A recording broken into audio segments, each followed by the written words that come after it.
So what about it? What about what? The hour is up. Have you come to your senses? No. But you've noticed, I hope, that the phasing in of Tedepi is proceeding smoothly. What do you want to do? I want to put it on hold. How do you intend Go for some peanuts. to do that? By ordering an immediate stop to the issue and usage of Tedepi in this agency. You can't do that. Why can't I? You never ordered its introduction in the first place. So then you'll do it. I never ordered its introduction either, did I, Cubs? Mr. Cooper, may I go for some peanuts? What do you mean you never ordered its introduction? It depended on the promise that you would provide the written documentation. Then I simply won't provide the written documentation. Mr. Grass, may I go for some peanuts? The phasing in of Tedepi is proceeding full steam ahead and will of course continue without it. Run along. Then I'll send a report on the whole affair upstairs. You hear that, Cubs? He's obviously unaware that everyone upstairs is on board with Tedepi. If they're so keen on Tedepi, why don't they introduce it into all the agencies? Just to cover themselves. If Tedepi succeeds, they still have time to take credit for it. And if it fails, they have deniability. And the blame falls on the lower echelons. I'm sorry, but I am not going to betray my own principles. Ah, but you will. And how will you make me? You see this log book?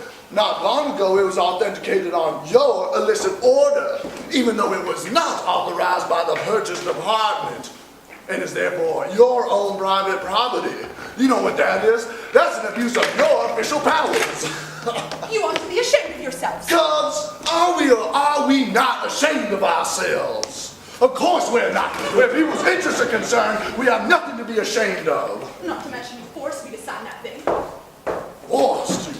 I don't recall that we forced you. You remember? All those insinuations about the rubber stamp?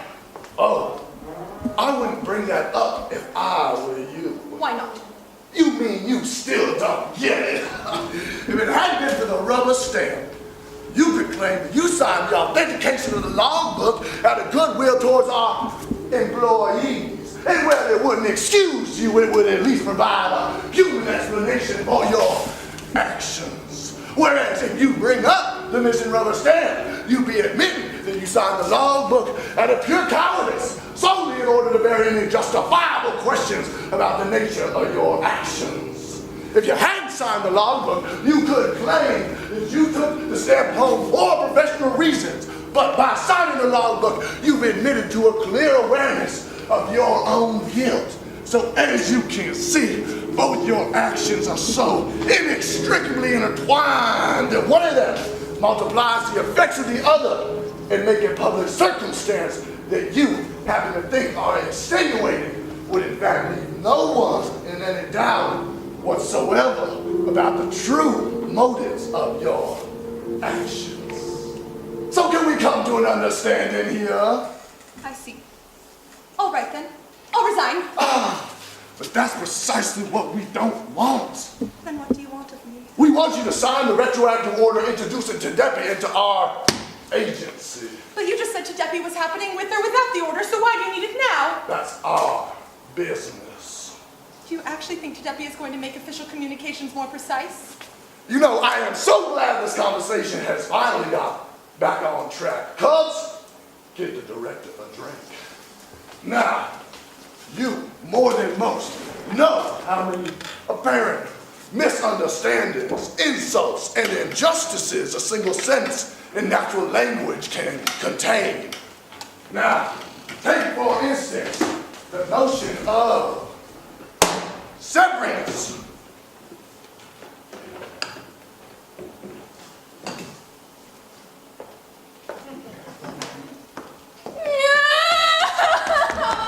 Can acquire so many wrong-headed, one might even say emotional overtones that completely distorts the innocent and supremely human nature of the original notion.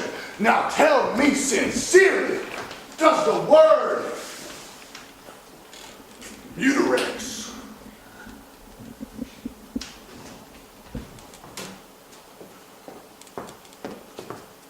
give me such associational baggage? You see, it's paradoxical, but it's just apparent dehumanization in an artificial language that is precisely what guarantees its humane function. When Tedeki is in full effect, no one will ever again be confused or plagued by the illusion that he or she has been mistreated in any way, when in fact, he or she will have benefited. And so everyone will be far happier as a result.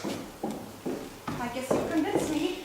Write me out an order introducing Tedeki to this agency and I'll sign it. Mr. Gross, we are thrilled that you've seen the imperatives of our situation. I have it right here.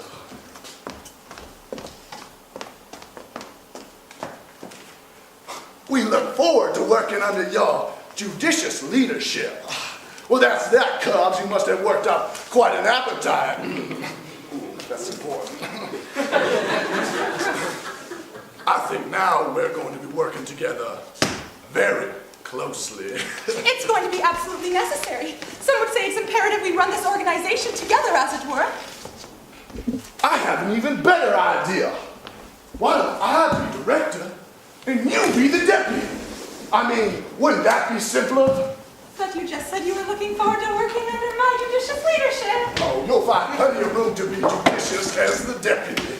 In the meantime, I'm going for my things. Would you be so kind as to clear your stuff off of my desk? As you wish, Mr. Director. Let's go, Cubs. The pace of events seems to have picked up rather rapidly. Mr. Gross? What else could I have done? Open resistance would have meant the end of me. At least now I might be able to salvage something.